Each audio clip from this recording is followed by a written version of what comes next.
പ്രിയപ്പെട്ടവരെ നമസ്കാരം. ഇതെല്ലാം നമ്മുടെ വിത്തുകളാണ്. വിത്തുകൾ ഓരോന്നും പാക്ക് ചെയ്ത് ഇങ്ങനെ കൂട്ടി ഇട്ടേക്കുവാണ്.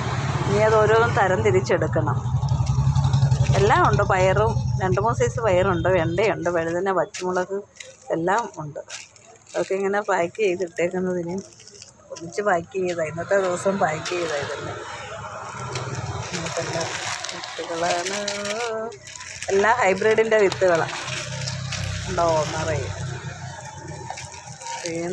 വിത്തുകൾ.